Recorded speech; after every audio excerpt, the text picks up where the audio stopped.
देखिए, सतीश चंद्रा की medial history किताब चल रही है। पिछली वीडियो में हम लोगों ने ये बात की थी कि सुल्तान जस्टिस कैसे डिस्पेंस करता था और लॉ ऑफ सक्सेशन का क्या सीन था दिल्ली सल्तनत के अंदर। अब सेंट्रल एडमिनिस्ट्रेशन में यहाँ पे एंट्री मारेंगे और बहुत कुछ आपको जानने को मिलेगा एडमिनिस्ट्रेशन ऑफ द दिल्ली सल्तनत के बारे में। जैसा कि मैंने आपको बताया कि किसी भी एडमिनिस्ट्रेशन को चलाने में अकेले सुल्तान कुछ नहीं कर सकता, उसको मदद की जरूरत लगती है। बहुत सारी नोबिलिटी या कह लीजिए बहुत सारे मिनिस्टर्स उसके आसपास रहते थे।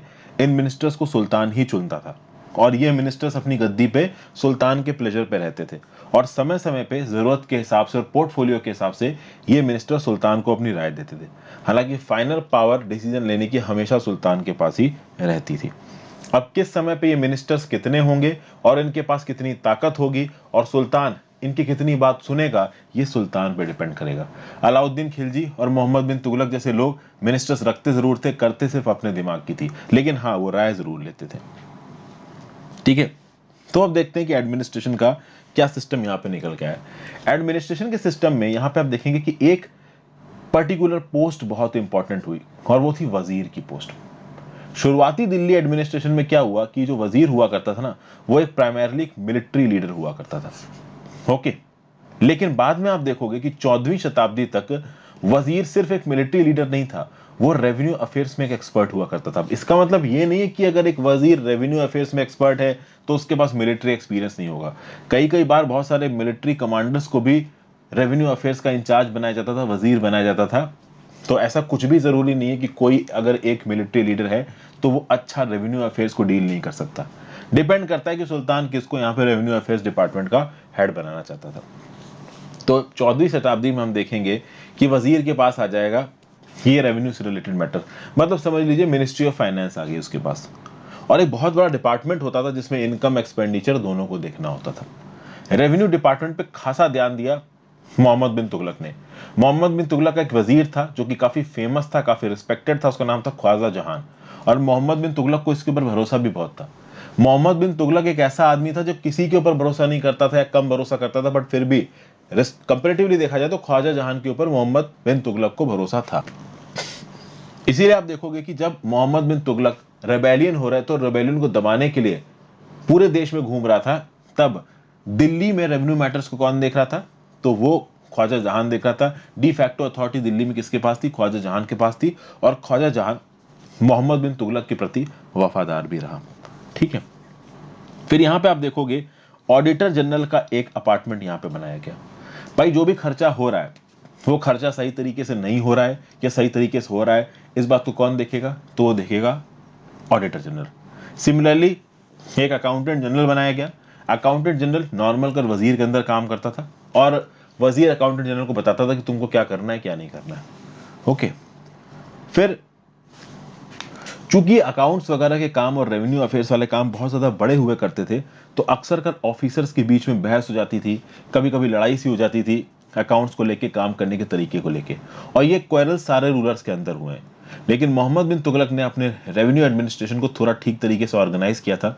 इनका ये जो ख्वाजा जहान करके वजीर था, ये काफी एफिशिएंटली काम करता था। एक बहुत बड़े अंपायर का आप कह सकते हो, रेवेन्यू डिपार्टमेंट को बहुत जबरदस्त तरीके से संभाला था मोहम्मद बिन तुगलक ने।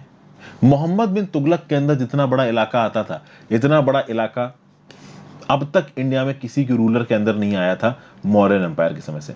मौर्यन एम्पायर अशोक के अंदर बहुत बड़ा था, नो डाउट, उसके साथ आप कंपेयर नहीं कर सकते, बट मौर्यन एम्पायर के बाद जो इतना बड़ा एम्पायर इंडिया के अंदर बना है किसी एक राजा के अंदर, तो वो मोहम्मद बिन तुगलक के अंदर बना था। और उस एम्पायर के रेवेन्यू एडमिनिस्ट्रेशन को इस वजीर ने संभाला था। मतलब वजीर की पोस्ट कितनी इंपॉर्टेंट है ये बताने की कोशिश की जा रही है। तो याद रखिएगा, ये जो ख्वाजा जहान था, ये ख्वाजा जहान किसके अंदर था? तो ये था मोहम्मद बिन तुगलक के अंदर। अभी मोहम्मद बिन तुगलक के बाद गद्दी पर कौन बैठेगा? फिरोज तुगलक गद्दी पर बैठेगा। ओके, अब यहाँ पे एक और पर्सन का नाम आता है खानी जहान। अब तक जो कि मैंने बताया था वो ख्वाजा जहान के बारे में बताया था, अब एक और पर्सन की एंट्री होगी, खानी जहान। ये कन्वर्टेड तैलांग ब्राह्मण था, पहले के वजीर का डेप्यूटी था, और फिरोज तुगलक ने खान ई जहान को अपना वजीर चुना। रेवेन्यू डिपार्टमेंट में खान ई जहान को काफी इंपॉर्टेंस दी गई, और खान ई जहान फिरोज तुगलक के प्रति भी वफादार था और रेवेन्यू मैटर्स में ये एक्सपर्ट था। 18 साल तक वजीर रहा था ये खान ई जहान। और खान ई जहान के बाद वजीर कौन बना? खान ई जहान का बेटा खान ई जहान टू। और ये जो खानी जहान टू था ये भी फिरोज तुगलक के प्रति वफादार रहा, लेकिन जैसे ही फिरोज तुगलक मरेगा उसके बाद से, मैंने आपको बताया था कि फिरोज तुगलक के कोर्ट में बहुत सारे स्लेव्स थे जिनको फिरोजी स्लेव्स कहा जाता था, वो सब लोग यहाँ पे किंग मेकर का काम करने लगेंगे।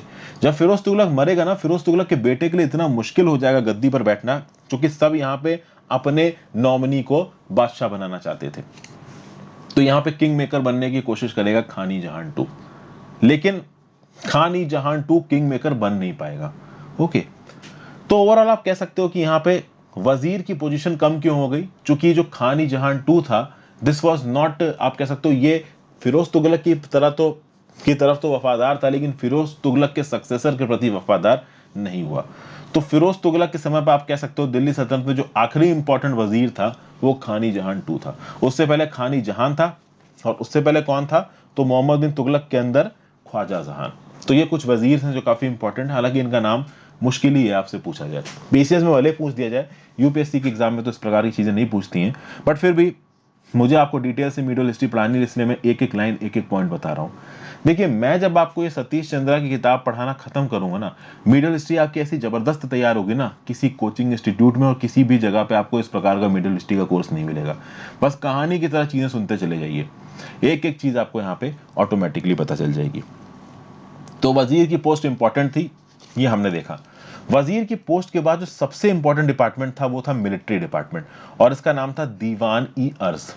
तो वजीर के पोस्ट के बाद सबसे इंपॉर्टेंट डिपार्टमेंट दीवान ई अर्ज, मिलिट्री डिपार्टमेंट, और इस डिपार्टमेंट के हेड को बोला जाता था अरीज ई ममलिक। ठीक है, तो अरीज ई ममलिक मिलिट्री डिपार्टमेंट का हेड था, बट याद रखिएगा वो कमांडर इन चीफ नहीं था। कमांडर इन चीफ दिल्ली सल्तनत में हमेशा सुल्तान हुआ करता था, क्योंकि आर्मी सीधे सीधे सुल्तान को ही रिपोर्ट करेगी। दिल्ली सल्तनत के अंदर अगर आपको लीडर बनना है तो एक प्रॉपर मिलिट्री फिगर, एक मिलिट्री लीडर होना आपका बहुत ज्यादा जरूरी था। आपके अंदर काबिलियत होनी चाहिए मिलिट्री एक्सपेडिशंस को लीड करने की, क्योंकि अगर आप अपनी मिलिट्री की ही कमांड किसी और के हाथ में पकड़ा दोगे, किसी और को कमांडर इन चीफ बना दोगे, तो आपके हाथ में मिलिट्री नहीं रहेगी। और एक सुल्तान कैसा सुल्तान जब उसके हाथ में मिलिट्री की ही कमांड नहीं है। कोई भी किंग जब तक वो चीफ कमांडर नहीं है आर्म्ड फोर्सेस का, अपने राज को बचा नहीं सकता। तो फिर आप बोलोगे कि जब मिलिट्री कमांडर खुद सुल्तान है तो अरीजी ममालिक क्या करेगा। देखिए, और भी बहुत सारे डिपार्टमेंटल मैटर्स होते हैं मिलिट्री में। तो मिलिट्री में सैनिकों को रिक्रूटमेंट करना, उनकी समय समय पे पेमेंट देना, उनकी छुट्टी वगैरह देखना, उनको प्रॉपर हथियार मुहैया करवाना, ये सब काम होता था। और अलाउद्दीन खिलजी जैसे रूलर्स इस बात को इंश्योर करते थे कि ये जो अरीज ई ममलिक था ये सही तरीके से काम कर रहा था कि नहीं कर रहा था। मैंने आपको बताया कि अलाउद्दीन खिलजी ने एक रजिस्टर बनवाया था, उस रजिस्टर में अच्छे नस्ल के घोड़े आए, सोल्जर्स का प्रॉपर फेशियल डिस्क्रिप्शन, ये सब मेंटेन होता था, इनका एक मस्टर, एक रजिस्टर मेंटेन होता था। तो ये जो मिलिट्री डिपार्टमेंट था ये सल्तनत में सही तरीके से काम कर रहा है नहीं कर रहा है, लगातार यहाँ पे सुल्तान देखता रहता था। और सुल्तान के लिए बहुत इंपॉर्टेंट होता था अरीजी ममालिक। तो सबसे पहले इंपॉर्टेंट कौन है, तो है आपका वजीर, उसके बाद कौन, अरीजी ममालिक। तो आप समझ सकते हो सबसे इंपॉर्टेंट कौन है, रेवेन्यू मैटर्स, उसके बाद मिलिट्री मैटर्स। आज की डेट में भी इंडिया में रेवेन्यू मिनिस्ट्री बहुत इंपॉर्टेंट मानी जाती है, हालांकि होम मिनिस्ट्री में इंपॉर्टेंट हो गई है, बट उस समय पे भी पैसा सबसे ज्यादा इंपॉर्टेंट, क्योंकि पैसे के दम पे आप अपनी मिलिट्री को मेंटेन कर पाओगे। तो मिलिट्री उसके बाद, तो सबसे इंपॉर्टेंट वजीर जो कि रेवेन्यू मैटर्स देख रहा है, उसके बाद अरीजी ममालिक जो कि मिलिट्री मैटर्स देख रहा है। Got it. अब अगर आप देखो तो ये जो अरिज का ऑफिस है, ये जो ऑफिस ऑफ द अरिज है, ये इसका कंसेप्ट कहां से आया, ये देखिए इंडियन कंसेप्ट नहीं है। ये कंसेप्ट किसका है, तो ये कंसेप्ट सेल्जुक अंपायर का है। सेल्जुक अंपायर के अंदर ये जो कंसेप्ट है वो शुरू हुआ था। अभी आप बोलोगे सेल्जुक अंपायर क्या है, तो देखिए सेल्जुक अंपायर एक सुन्नी इस्लाम अंपायर था जो कि पूरे पूरे एनाटोलिया प्लेट्यू में, और ये जो पूरा का पूरा प्रेजेंट डे पर्शिया का इलाका है, कुछ हद तक आप और सेंट्रल एशिया में घुस जाओ, पर्शियन गल्फ के आसपास की जो भी कंट्रीज हैं, लेवेंट का इलाका हो गया, इन सब इलाकों में ये सेल्जुक अंपायर फैला हुआ था। मतलब आज की डेट का पूरा टर्की, पूरा पर्शिया, कुछ हद तक अफगानिस्तान का इलाका, तजिकिस्तान, उज्बेकिस्तान, किर्गिस्तान, इनके बहुत बड़े इलाके सेल्जुक अंपायर के अंदर आते थे। सेल्जुक अंपायर कब से लेके कब तक चला, देखिए सेल्जुक अंपायर सबसे ज्यादा टॉप पे था 1092 एडी में, बना था 1037 एडी में, और 1194 एडी में खत्म हो गया। और 1194 एडी में सेल्जुक अंपायर को रिप्लेस किसने किया, तो ख्वारिज्म अंपायर ने इसको रिप्लेस किया। तो ख्वारिज्म अंपायर के बारे में मैंने पहले आपके साथ बात की है, ठीक है। तो सेल्जुक अंपायर सबसे टॉप कब था? 1092 एडी में, जब मलिक शाह इसका आप कह सकते हो राजा था। तो ओवरऑल 1037 एडी से 1194 एडी में आज की डेट के पर्शिया और एनातोलिया और सेंट्रल एशिया के इलाके में ये सेल्जुक अंपायर चलता था। और इसी सेल्जुक अंपायर में ये अरिज नाम का डिपार्टमेंट हुआ करता था। अब आप देखोगे कि पहली बार आरिज नाम का डिपार्टमेंट किसके अंदर आया, किस दिल्ली सुल्तान के अंदर आया? तो बलबन के अंदर आया। It was first time that Balban establish this अरज ई ममालिक एज अ सेपरेट डिपार्टमेंट, ठीक है। और अलाउद्दीन खिलजी तो अरज ई ममालिक के ऊपर स्पेसिफिकली ध्यान देता था, ये मैं आपको ऑलरेडी बता चुका हूं। फिर अलाउद्दीन खिलजी ने बोला कि रेगुलर मस्टर बनाइए आर्म फोर्सेस का, ये भी मैंने आपको बताया। मस्टर एक प्रकार का रजिस्टर होता था, जो भी सोल्जर्स हैं उसका एक डिस्क्रिप्टिव रोल रहता था इस मस्टर में। तो एक सोल्जर अपने आप को 2 बार एनरोल नहीं कर सकता है। उस सोल्जर की बॉडी पे जो भी साइंस होंगे, उसका जो भी फेशियल डिस्क्रिप्शन होगा, वो उस मस्टर में होगा। फिर अलाउद्दीन खिलजी इस बात को भी इंश्योर करता था, अलाउद्दीन खिलजी को चाहिए पता था कि अगर अपनी आर्मी की एफिशिएंसी मेंटेन करनी है तो घोड़ों की ब्रांडिंग होगी। दाग का कंसेप्ट था। दाग का कंसेप्ट क्या था कि हॉर्सेस के ऊपर एक रॉयल सील लगाई जाती थी, उससे पता चल जाता था कि ये हॉर्स एक बार आर्मी में एनरोल हो चुका है। और अगर किसी एक हॉर्स को आप एनरोल कर रहे हो तो प्रॉपर इंस्पेक्टर्स पहले उस हॉर्स को इंस्पेक्ट करेंगे कि वो आर्मी में एनरोल होने लायक है भी कि नहीं है। तो कोई सैनिक किसी बेकार और इंफीरियर क्वालिटी के हॉर्स को सैनिक में एनरोल नहीं कर सकता था। तो ये बड़ी जबरदस्त बात थी। एक बड़ा ही अच्छा सिस्टम, एडमिनिस्ट्रेटिव टाइप का सिस्टम यहाँ पे अलाउद्दीन खिलजी ने सेटअप किया था। फिर समय समय पे ये रूलर्स अपनी आर्मी की प्रैक्टिस भी कराते रहते थे। जैसे बलबन अपनी आर्मी को एक अच्छे शेप में रहना पसंद करता था, तो कई बार बहुत लॉन्ग डिस्टेंसेस के लिए आर्मी को परेड करवाता था हंटिंग एक्सकर्जन्स के नाम पे। तो 100-150 किलोमीटर दूर दिल्ली से निकल जाया करते थे शिकार करने के लिए। बलबन का मेन एम होता था वहां पे आर्मी की प्रैक्टिस करवाना, क्योंकि बलबन को पता था कि कभी भी अटैक हो सकता है, तो आर्मी तैयार रहना चाहिए इस अटैक को झेलने के लिए। ओवरऑल दिल्ली सल्तनत में सबसे बड़ी स्टैंडिंग आर्मी कौन से रूलर के अंदर थी? तो ऐसा बताया जाता है अलाउद्दीन खिलजी के अंदर जो स्टैंडिंग आर्मी थी उसमें 3 लाख सोल्जर थे। हालांकि इस बात पे काफी डाउट दिखाया गया कि 3 लाख सोल्जर सच में थे कि नहीं थे, बट ऐसा कहा गया है कि अलाउद्दीन खिलजी की आर्मी में 3 लाख सोल्जर्स थे। और अलाउद्दीन खिलजी ऐसा पहला सुल्तान था जिसने अपने सोल्जर्स की पूरी तनख्वाह कैश में पे करी है, क्योंकि कैश में पे करना अपने आप में मुश्किल बात थी। अलग अलग जो दिल्ली सुल्तान थे उनके पास अक्सर कर पैसों की कमी रहा करती थी, कैश में पे करना मुश्किल हो जाता था। और वो तब पे कर पाया जब उसने पूरा पेमेंट डायरेक्ट किया। पहले क्या होता था कि जो टर्किश सोल्जर्स थे इनको कैसे तनख्वाह दी जाती थी? इनको इलाका एलोकेट कर दिया जाता था, लैंड एलोकेट कर दिया जाता था, और उस लैंड में ये लोग अपना टैक्स इकट्ठा कर सकते थे, ये सोल्जर्स। लेकिन जैसा कि मैंने आपको पहले बताया है, अगर आप किसी को इकता दोगे, किसी को लैंड दोगे, तो या तो वो आर्मी को छोड़ के जाके वहां पे टैक्स कलेक्ट करेगा, या किसी मिडिलमैन को चुनेगा। मिडिलमैन को चुनेगा तो वो मिडिलमैन आधा टैक्स ले लेगा। तो अलाउद्दीन खिलजी का ये जो सिस्टम था, जिसमें अलाउद्दीन खिलजी ने 238 टंकास दिए एक ट्रूपर को और 78 एक्स्ट्रा टंकास दिए उस ट्रूपर को जो 2 हॉर्सेस मेंटेन करता था। किसी एक ट्रूप ने अगर 1 हॉर्स मेंटेन कर रखा है तो उस पर्टिकुलर सोल्जर को साल का 238 टंका या लगभग 1 महीने का 20 टंका देगा अलाउद्दीन खिलजी। और अगर किसी ने 2 घोड़े मेंटेन कर रखे हैं तो 78 टंका उस सोल्जर को एक्स्ट्रा मिलेगा अलाउद्दीन खिलजी की तरफ से। अब मैं आपको एक बात बताऊं, बलबन से पहले ये सिस्टम एग्जिस्ट कर रहा था कि जो टर्किश सोल्जर्स थे इनको जो भी तनख्वाह मिलेगी वो उस लैंड के थ्रू मिलेगी जो इनको दिया गया है। तो इन टर्किश सोल्जर्स को एक जमीन दे दी जाती थी और उस जमीन से ये अपना रेवेन्यू कलेक्ट करते थे। तो इन टर्किश सोल्जर्स को लगता था कि यार ये जमीन मेरी है, ये मेरा प्रेरोगेटिव है, मैं इस पे ऊपर राज करूंगा। तो ये टर्किश सोल्जर्स क्या करते थे, जो भी इनकी फैमिली वगैरह होती थी उनको बोलते थे ठीक है जमीन को देखो, मैं जा रहा हूँ आर्मी में सर्व करने के लिए। तो जब एक जमीन आपको दे दी जाती है ना तो उसका एक भोकाल होता है, एक रौला होता है काफी। मतलब इनकी फैमिली मेंबर्स बड़े खुश फूल क्या करते थे, और ये सोल्जर्स भी अपने आप को जेंटलमैन से कम नहीं समझते थे। इनको जो जमीन दी गई थी टैक्स वसूलने के लिए, इस जमीन को पहली बार हड़पने की कोशिश की बलबन ने। बलबन को लगा कि भाई अगर आर्मी में जो जमीन बांटने वाली चीज है मजा नहीं आ रहा, तो बलबन ने कोशिश की कि भाई इनसे जमीन वापस ली जाए, लेकिन एक्चुअली में वापस ले नहीं पाया। जमीन ने, ये बलबन ने इन सोल्जर्स के पास जो जमीन थी वो वापस लेने की कोशिश की, बलबन वापस नहीं ले पाया। कहीं ना कहीं आर्मी की तरफ से विद्रोह हुआ, और बलबन का एक दोस्त था कोतवाल ऑफ दिल्ली, उसने भी बलबन को समझाया कि यार जमीन मत मांगो, प्रॉब्लम हो जाएगी, मिलिट्री बगावत कर देगी। लेकिन अलाउद्दीन खिलजी इस बात पे बिल्कुल स्ट्रिक्ट था। अलाउद्दीन खिलजी ने तुरंत नियम कानून पास किया और साफ साफ बोल दिया कि किसी भी सोल्जर के पास कोई जमीन नहीं रहेगी, जमीनों का टैक्स सीधे सीधे अलाउद्दीन खिलजी के पास आएगा। हर सोल्जर को 238 टन का मिलेंगे, जिसके पास 2 हॉर्स है उसको 78 टन का एक्स्ट्रा मिलेंगे। और अलाउद्दीन खिलजी कहीं ना कहीं एफिशिएंट आर्मी को मेंटेन कर पाया। रीजन ये था कि जितना पैसा ये सोल्जर्स इन रेवेन्यू असाइनमेंट्स में ले पाते थे, ऑलमोस्ट उस लेवल की लाइफ ये सोल्जर्स इस 238 टन के में भी जी पा रहे थे, क्योंकि हर चीज के दाम अलाउद्दीन खिलजी ने बहुत नीचे गिरा दिए थे। ठीक है भाई। और चूंकि अलाउद्दीन खिलजी इतनी एफिशिएंट आर्मी को मेंटेन कर पाया था, तभी वो मंगोल ऑनस्लॉट को भी झेल गया। मंगोल अटैक को भी यहां पे अलाउद्दीन खिलजी झेल गया। फिर इन टर्क्स ने बहुत सारे एलिफेंट्स को भी मेंटेन करके रखा था। वॉर पर्पसेस के लिए बहुत सारे एलिफेंट्स इन ट्रैप्स के पास, इन टर्क्स के पास थे।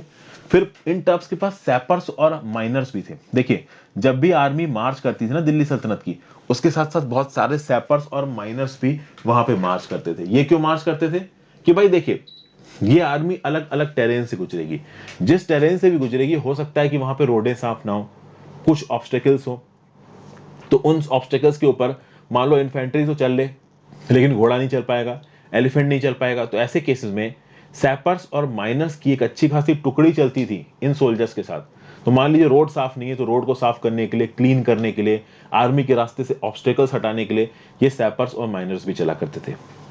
फिर आपको पता है कि उस समय की आर्मी में 2 यूनिट्स थी, एक थी इन्फेंट्री, एक थी कैवलरी। इन्फेंट्री जो कि पैदल सैनिक थे, कैवलरी जो कि घुड़सवार सैनिक थे। अभी जो कैवलरी का पार्ट है उसको एलीट बोला जाएगा। इन सोल्जर्स के बीच में आपस में कंपटीशन होता था। जो कैवलरी में होता था वो एलीट और प्रेस्टिजियस माना जाता था, जो इन्फेंट्री में होता था उसकी औकात कैवलरी से कम होती थी। ज्यादातर कैवलरी में टर्क्स थे और अफगान्स थे। इंडियंस गजनविद अटैक के समय पे तो कैवलरी में थे, लेकिन जब अलाउद्दीन खिलजी और दिल्ली सल्तनत का राज आया, उस समय पे आप देखोगे कि जो हिंदूज थे वो ज्यादातर इन्फेंट्री में आ गए, कैवलरी में टर्क्स और अफगान्स डोमिनेट कर रहे थे। तो ये कुछ इंपॉर्टेंट पॉइंट्स है मेंस के पर्सपेक्टिव से। फिर 2 और इंपॉर्टेंट डिपार्टमेंट यहां पे निकल के आएंगे। ये डिपार्टमेंट याद रखिएगा, पीसीएस टाइम में बहुत सारे ऐसे सवाल पूछे जाते हैं। एक है दीवान ई रिसालत, एक है दीवान ई इंशा। अब ये जो दीवान ई रसालत नाम का डिपार्टमेंट था, ये रिलीजियस मैटर से डील करता था। पायस फाउंडेशंस, मतलब भाई रिलीजन के नाम पे अगर आपको कहीं दान धर्म करना है, तो जो भी अलग अलग स्कॉलर्स थे, धर्म गुरु थे, उनको पैसा देना। जो इंपॉर्टेंट रिलीजियस, आप कह सकते हैं ना कि फकीर घूमते थे, उनको पैसा देना। तो रिलीजियस मैटर से डील करता था दीवान रसालत। इसको हेड कौन करता था? एक चीफ सदर था, ये लीडिंग काजी हुआ करते थे। और काजी आपको पता है धर्म गुरु होते हैं। ओके। और ये जो काजी थे ये डिपार्टमेंट ऑफ जस्टिस के भी हेड होते थे। बहुत सारे दिल्ली के सुल्तानों ने क्या किया कि जो थियोलॉजियंस थे, जो काजी थे, जो धर्म गुरु थे, उनको जस्टिस डिपार्टमेंट का हेड बनाया। तो वो जस्टिस डिपार्टमेंट में डील करते थे। हालांकि कई बार जो काजी डिसीजंस दिया करते थे, उन डिसीजंस को ये सुल्तान ओवरटर्न भी कर देते थे, बट फिर भी काजी को ताकत दी गई थी। इनको जस्टिस डिपार्टमेंट में कई जगहों पे हेड बताया गया था। ओके। और ये जो काजीज थे एम्पायर के बहुत बड़े हिस्से में पोस्टेड थे, खासकर उस हिस्से में जहां पे मुस्लिम पॉपुलेशन ज्यादा थी। क्योंकि ये जो काजीज हैं वो उनको मुस्लिम पर्सनल लॉ के बारे में ज्यादा पता है। तो मुस्लिम धर्म के ऊपर जो भी नियम कानून बनेंगे उसमें कौन डिसीजन देगा? तो काजी डिसीजन देंगे। और हिंदू, अभी हिंदू के ऊपर अगर कोई केस चलेगा तो वो हिंदू पर्सनल लॉ के हिसाब से चलेगा। तो पंचायत मेंबर्स, आप कह सकते हो जो लोकल लेवल की पंचायत थी, वहां पे हिंदू के खिलाफ अगर कोई केस चला तो हिंदू लॉ के हिसाब से दिया जाता था।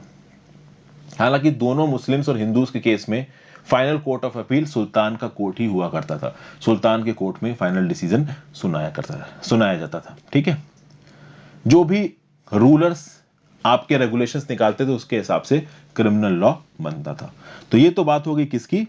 आपकी दीवान रसालत के, religious matters, justice dispensation. Okay. खास बात यहां पे ये है कि दीवान रसालत रिलीजियस मैटर से डील करता था। दीवान रसालत को प्रिसाइड कौन करता था? चीफ सदर प्रिसाइड करता था।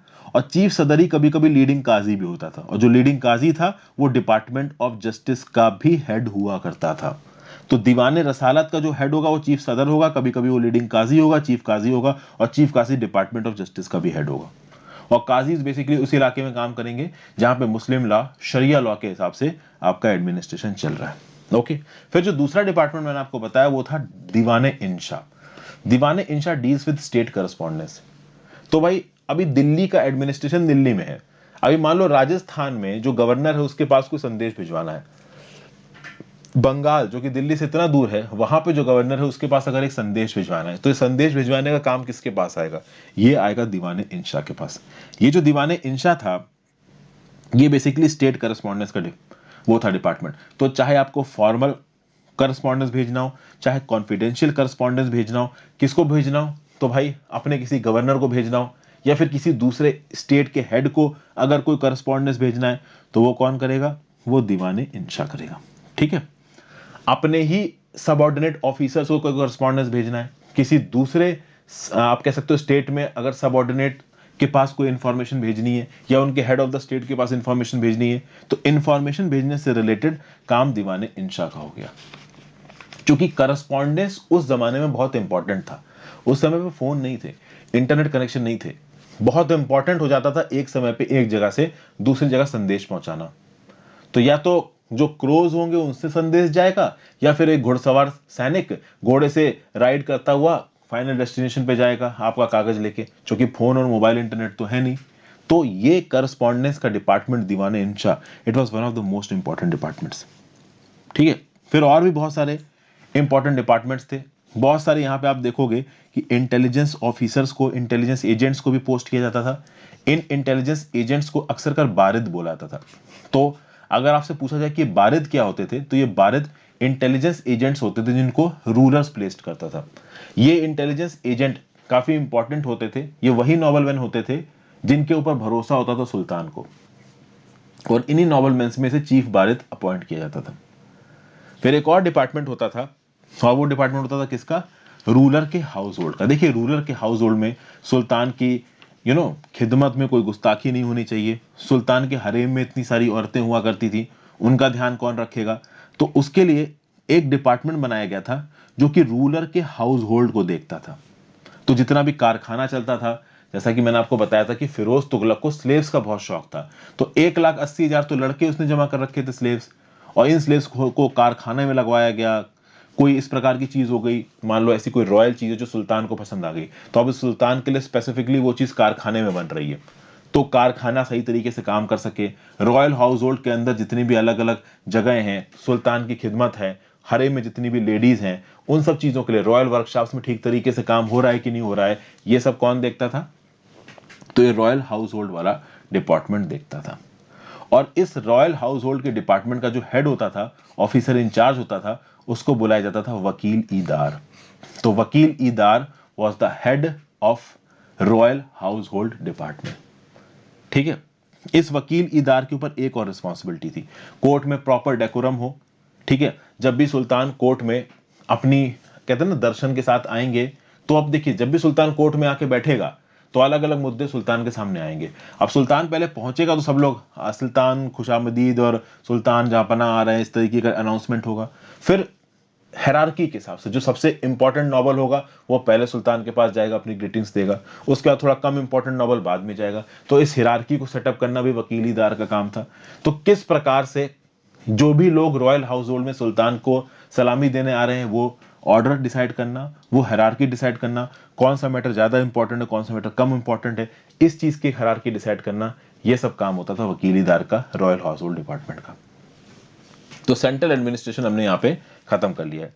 अगली वीडियो में लोकल एडमिनिस्ट्रेशन के बारे में, फिर पीजेंट एंड रॉयल जेंट्री के बारे में, पीजेंट और रूरल जेंट्री, और इकोनॉमिक और social life of the Delhi सल्तनत के पीपल के बारे में हम लोग बात करेंगे। Thank you for watching friends. I hope आपको यहाँ पे कुछ ना कुछ सीखने को मिला होगा। ज्यादा से ज्यादा लोगों के साथ इस वीडियो को शेयर करिएगा। अगर आपको अच्छी लग रही है वीडियोस तो आप ज्वाइन बटन दबा के मदद भी कर सकते हैं। एक बार मेरी वेबसाइट harshitdwedi.com भी चेक कर लीजिए, वहाँ पे अक्सर कर मैं करंट अफेयर्स के आर्टिकल्स अपलोड करता रहता हूँ। आपको डेफिनेटली यूजफुल होंगे अगर आप किसी एग्जाम की प्रिपरेशन कर रहे हैं तो। और अगर ये वीडियो आपको इन्फॉर्मेटिव लगी है और आपको लगा है कि आपके दोस्त जो कि इस प्रकार के एग्जाम की तैयारी कर रहे हैं उनको बेनिफिट हो सकता है, तो आप डेफिनेटली इन वीडियोस को उनके साथ शेयर करें। और भी हेल्प करना चाहते हैं तो आप ज्वाइन बटन दबा के चैनल के मेंबर भी बन सकते हैं। Thank you for watching, thank you for your support, have a great day.